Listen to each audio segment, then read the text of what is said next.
Olá, se você sofre com preocupações excessivas, medos irracionais, se você tem crises de pânico, se você tem muito medo de quando a próxima crise vai vir ou medo de passar mal e faz com que você, enfim, tenha muita dificuldade em fazer as atividades do seu dia a dia, se você não consegue parar de pensar no que as pessoas estão conseguindo perceber em você, se elas estão notando a sua própria ansiedade, se você tem qualquer um desses sintomas e isso está te atrapalhando, muito provavelmente você tem um quadro de um transtorno de ansiedade, uma ansiedade tóxica. E nesse vídeo eu vou falar sobre os 7 piores alimentos que tanto contribuem para a causa e principalmente contribuem para manter este quadro, aumentar, alimentar essa sua ansiedade tóxica, e isso vai ser algo que começa a mudar o jogo e começa a fazer você se libertar dessa escravidão que é ter a vida controlada pela ansiedade, pela evitação e não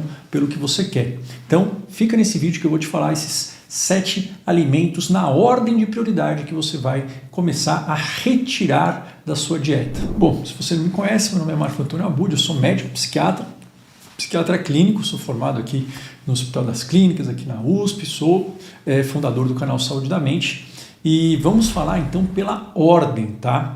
O que é essa ordem? A ordem de prioridade. Sempre é importante saber que você não vai conseguir mudar tudo de uma vez, você não precisa mudar tudo de uma vez, e mudanças na alimentação, nível de atividade física, elas são benéficas? São, mas para qualquer quadro que acomete a nossa mente, que no fundo, hoje em dia, todos esses quadros têm um entendimento de que são mudanças na neuroplasticidade, ou seja, o cérebro não está conseguindo religar áreas e desligar áreas no ritmo certo. Ele está como se fosse congelado e travado num único modo de funcionamento. Tá? Isso serve é um entendimento para todos os quadros de saúde mental. É uma perda dessa capacidade de mudar a chave que nós temos, e a gente chama isso de neuroplasticidade.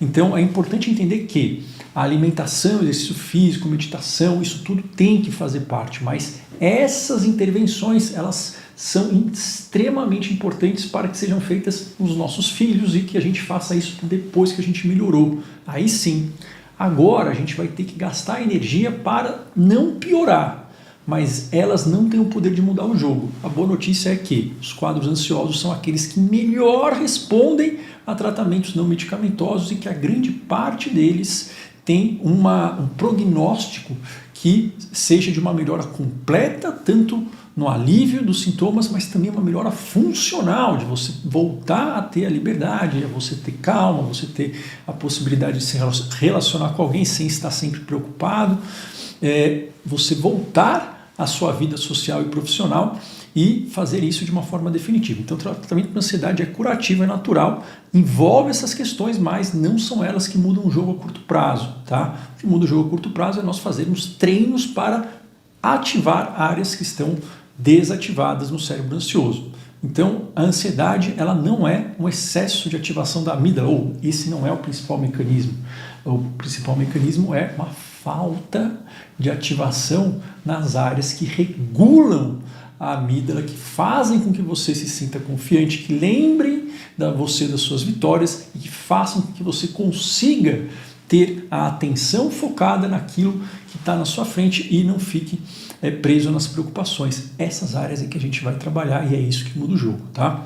Bom, então vamos falar dos alimentos. Primeiro que, assim, esse daqui é zero quantidade deles e é o remédio mais usado sem prescrição para ansiedade no mundo, que é qual? Álcool. Álcool piora a ansiedade, piora muito. Piora no dia seguinte, piora na próxima semana e piora também a longo prazo. Mas no primeiro gole ele pode ajudar, mas isso não vai ser bom para você. E se você já ouviu algum médico, psicólogo dizendo que se você é tímido, você tem algum traço de fobia social, bebe alguma coisa porque aí você vai se soltar e aí você vai aprender como que é para fazer, isso é bobagem. Por quê? Porque tudo que você faz, na vigência do álcool, isso não é guardado na memória, então você não aprende. Tá? Então, como é que o álcool piora a ansiedade? Ele piora por alguns mecanismos. O primeiro, por quê? Porque ele é um vasodilatador, ele faz com que os vasos sanguíneos fiquem dilatados, a gente fica com a cara vermelha. E para manter a pressão arterial estável, o corpo, enquanto você está bebendo, ele está aumentando a quantidade de adrenalina que está circulando no seu corpo, porque senão a sua pressão ia cair. Só que 8, 12 horas depois que passa o efeito, você vai estar com essa adrenalina ainda aumentada, só que o álcool vai ter ido embora. Então você vai acordar no dia seguinte de que forma? Irritado, ansioso, suando e, enfim, provavelmente você vai estar com sintomas físicos intensos. Se você tiver crises de pânico frequentes, a chance de você ter uma crise de pânico depois de um dia que você bebeu, assim, é próxima a 100%, tá? Ok, não tem problema, isso não foi contado, então é um efeito rebote e porque de fato tem essa compensação adrenérgica, mas não é só por isso. O álcool, ele faz você ficar a noite inteira em claro. Como assim? O álcool ele não dá sono, ele dá sedação, que é diferente do sono. O sono tem algumas fases que são importantes, tanto para a gente recuperar a energia física, quanto para que nós tenhamos uma recuperação da energia mental. E essas fases, elas são abolidas quando você ingere álcool, porque é um sono extremamente superficial. Então o álcool ele não dá sono, ele dá sedação. E no dia seguinte você acorda cansado e como se você não tivesse dormido. E quando a gente não dorme, sabe o que o nosso corpo faz para manter a gente alerta? Ele libera mais adrenalina também. Então o dia seguinte, aliás, isso pode durar até teoricamente 7 a 14 dias depois que você bebeu, pode ser que você esteja com um sintoma mais exacerbado. E se isso está acontecendo com você, não faz de você uma pessoa estranha, não faz de você uma pessoa que é fraca, maluca, nada, simplesmente não explicaram isso para você, tá? Então, esses mecanismos, né, tanto na questão da pressão, quanto na questão do sono, que ele vai inibir o sono REM, também ele vai deixar o sono profundo muito baixo. Além disso, o álcool está relacionado a diversos tipos de câncer e ele vai prejudicando sua memória e concentração ao longo do tempo. Tá? Isso começa a acontecer a partir de 2 doses por semana, se você for ver os estudos mais recentes. Então, assim, álcool é zero. Tá? Se você tem problemas para diminuir álcool, isso tem que ser uma prioridade no seu tratamento e talvez você vai precisar focar nisso. Não que só isso vai melhorar a sua ansiedade, mas assim, sem isso não dá. Agora, se você bebe ali o vinho para dormir, a gente vai tirar esse vinho para dormir, tá? Nem que isso seja às custas de você não dormir tão bem nos primeiros dias. Por quê? Porque você já não está dormindo com o álcool mesmo, tá? Álcool número 1. Número 2, açúcar refinado, bolo, donuts, tortas, panetone, qualquer tipo de doce é algo ruim. E eu adoro doce, é ruim. Isso piora a ansiedade? Piora. Eu já tive quadros ansiosos, tive quadros de ansiedade generalizada, de transtorno de pânico e, assim, qual que é o problema do açúcar? Ele é absorvido muito rápido e esses doces têm muito açúcar refinado e quando ele é absorvido rápido, os neurônios no cérebro só se alimentam de glicose, então existe um bombardeio de glicose e existe uma hiperativação cortical. E não é bom a gente ter uma hiperativação no nosso centro atencional. Por quê? Porque aí fica igual como se fosse uma rádio com chiado. A gente consegue ouvir, digamos, ou prestar atenção no que a gente quer, só que começa a vir um monte de outra coisa, outros pensamentos. A gente pode ficar agitado, a gente pode ter sintomas físicos, isso vai distrair. Então a gente não vai ser produtivo. Só que o que acontece depois de mais ou menos ali umas 2 horas, tem a questão da insulina que vem acompanhando, depois aí você vai ter um crash e isso vai fazer com que você sinta que você está totalmente sem concentração e com sono e sem conseguir fazer nada. E se você tem um quadro de ansiedade generalizada, isso vai deixar você se cobrando muito, muito, muito. E você vai tentar compensar isso enfim, à noite, vai prejudicar o sono, enfim, vai ser algo que não é benéfico, piora, tá? Essa agitação, esse boost que se tem aparentemente com o consumo disso é falso. Eu falo isso e eu não sabia, mas assim, eu também estudava, quando era moleque, sempre fui ansioso para a prova, comendo uma caixa de passatempo, porque eu achava que ele me ajudava pra caramba. Só que tinha esses crushes aí e provavelmente talvez eu iria melhor se eu não tivesse comido isso, tá? Não dá para aguentar ficar sem o doce, sem o açúcar? Não, tudo bem, se não deu para aguentar, o que você vai fazer? Você vai misturar antes uma proteína ou uma gordura do bem, tá? Proteína e gordura do bem, coisa estranha, você vai misturar um iogurte grego sem açúcar e ponto. Ou nozes, castanhas, isso, sementes, isso são alimentos que têm gorduras monoinsaturadas ou poliinsaturadas que fazem com que o nível de açúcar seja mais suave, não tenha essa gangorra, tá? Número 3, adoçantes artificiais. Então já tem aqueles que a gente já meio que sabia que não fariam bem para a saúde em geral, tem ciclamato, tem sacarina, que isso já estava, digamos ali, demonizado.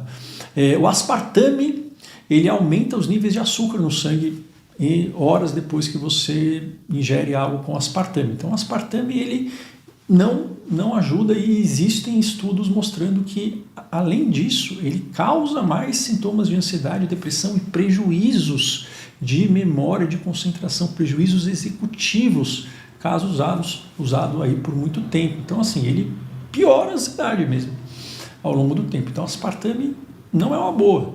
E aí sobra o quê? Sobra a sucralose e a estévia. Até o momento, até onde eu pesquisei, não tem ninguém falando da estévia. Eu particularmente odeio estévia. Então eu prefiro, de fato, não colocar adoçante do que colocar estévia, mas tem gente que pode ser que goste. Agora, a sucralose, o que acontece? Teve um estudo, 2022, mostrou que ela também aumenta o nível de açúcar no sangue, mas além disso ela piora, ela altera a microbiota intestinal, que são aquelas bactérias do bem, que os probióticos, eles basicamente são digamos, intervenções para a gente tentar mudar essa flora bacteriana. E o que acontece quando a gente muda a microbiota? Existe um processo inflamatório intestinal e isso, junto com outras questões lá, já principalmente com um nível de cortisol elevado, isso faz com que o corpo fique todo com um sistema imunológico inflamatório muito ligado e isso prejudica o cérebro. Eu vou parar por aqui, mas tem vídeos em que eu explico isso de forma mais específica, tá? Mas todo o processo inflamatório e quadros de ansiedade, depressão e insônia, eles são considerados quadros que provavelmente têm um mecanismo inflamatório presente no início, assim como tem na diabetes, na pressão alta, que aí o órgão e aonde eles vão atacar em termos dessa inflamação é que muda, tá? Então, isso não é bom. Então, sucralose, aspartame e sacarina, ciclamato de sódio, isso não. E a estévia, se você tolerar a estévia, até o momento eu não achei nada que fale que ela é ruim. E, infelizmente, a ideia é que esses adoçantes, eles vendem muito mais do que eles entregam. Então, esses são os três primeiros prioridades, tá bom? Qual que é a quarta? A quarta é você tomar suco de frutas que tem um alto índice glicêmico. Então, sucos artificiais, isso sempre tem muito açúcar. Não é uma boa ideia, aliás, é uma péssima ideia, né? Adoçante, refrigerante, mesmo que seja light, tem mais adoçante, então também não é uma boa ideia, né? Agora, a ideia é que tem frutas que têm um alto índice glicêmico. Tem vitaminas de vegetais que têm altos índices glicêmicos também, né?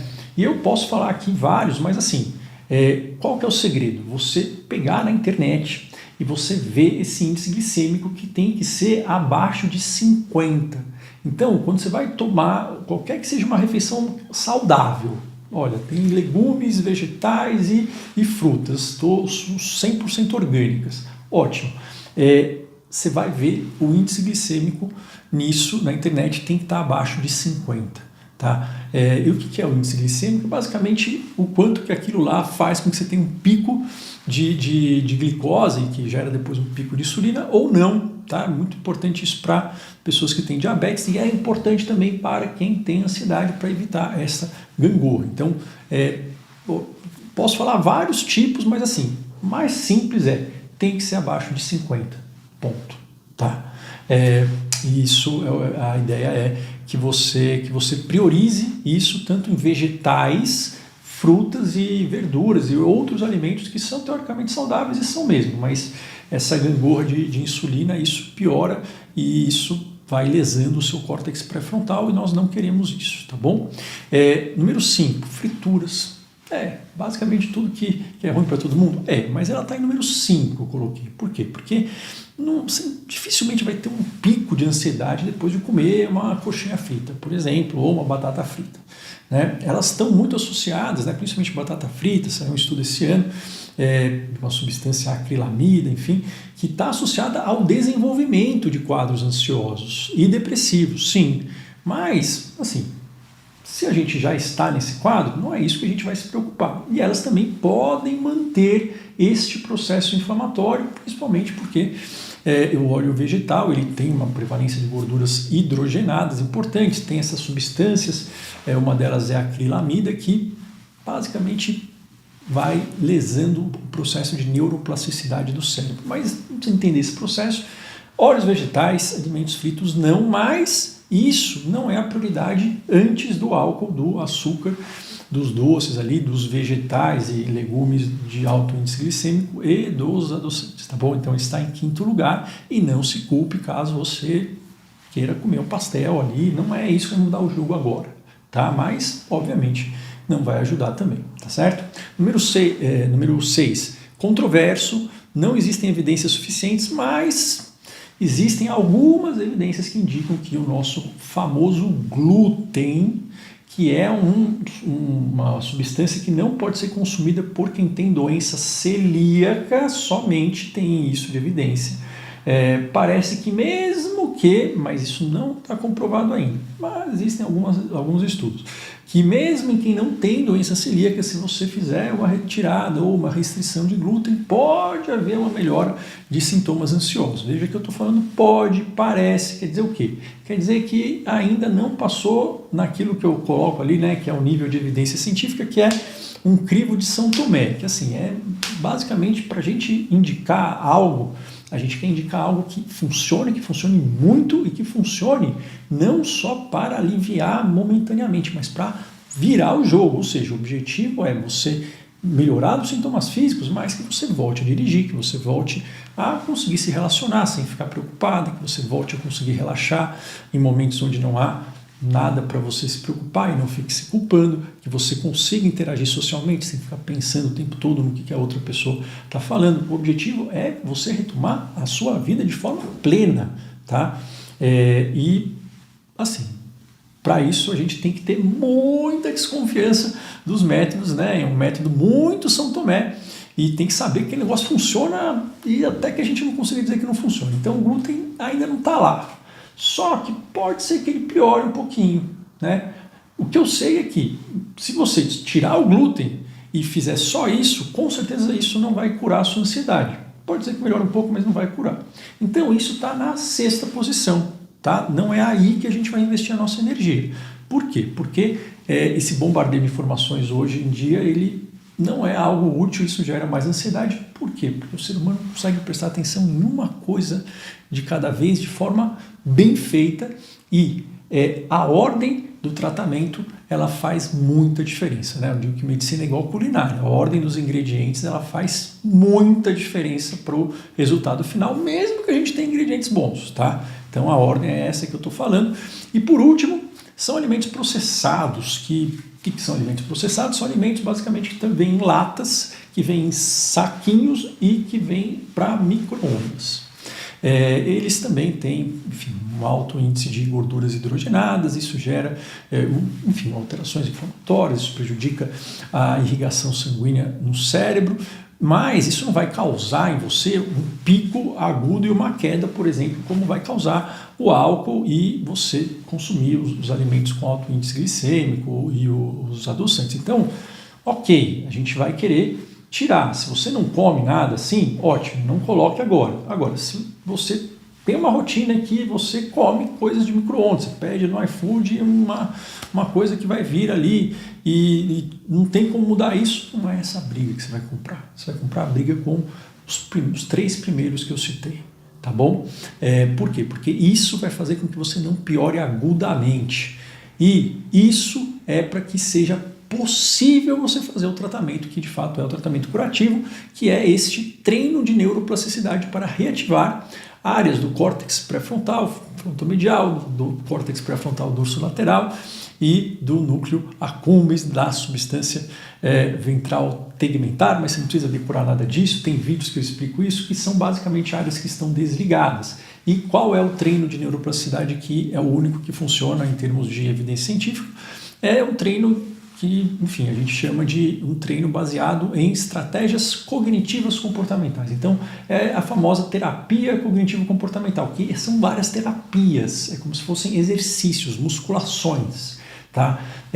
Não existe TCC que não tenha exercícios práticos para fazer, e não existe uma TCC que funcione para ansiedade, para insônia, para depressão com os mesmos ingredientes. Assim como se você quer fazer exercício para braço na academia, você vai fazer ficar o braço forte, mas isso não vai fazer a sua perna ficar forte.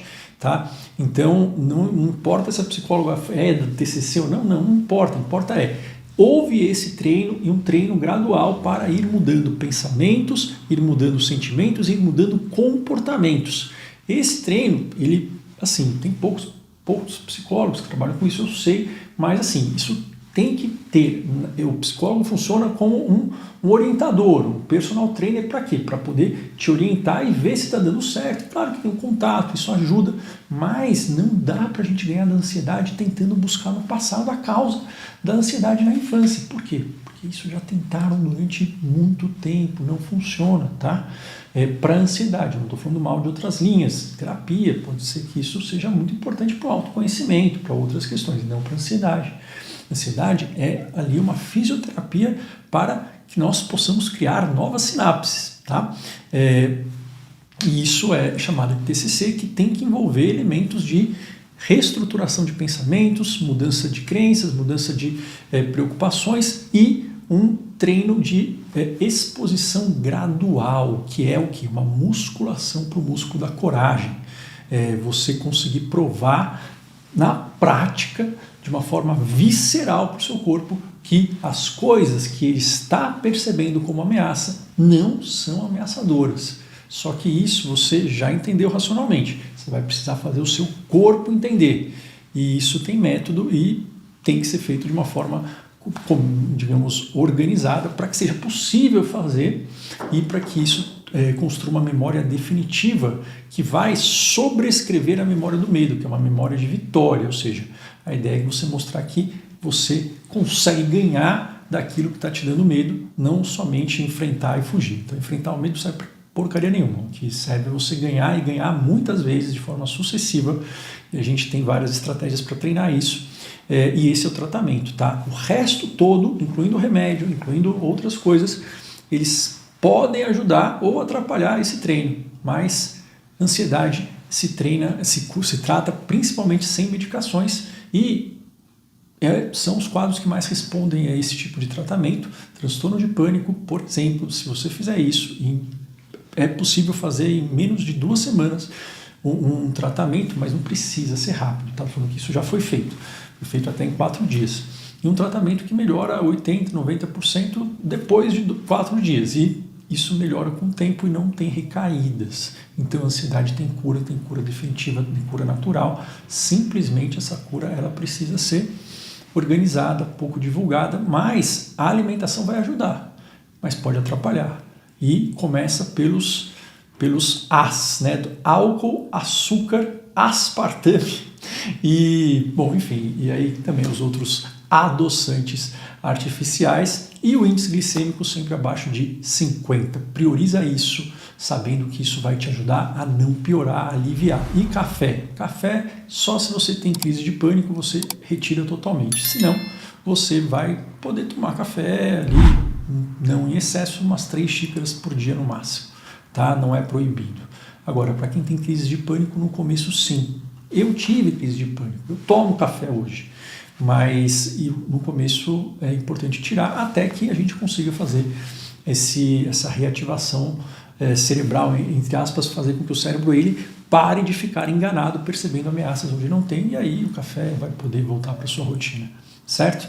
É isso, se você gostou do vídeo, clica no like, se inscreve no canal para não perder nada, compartilha isso, porque são mais de 50 milhões de brasileiros que estão sofrendo com ansiedade agora, nesse exato momento, de acordo com uma pesquisa agora em junho de 2023, e isso provavelmente, se está presente na sua vida, vai estar presente na vida de muita gente próxima a você, que ninguém fala disso.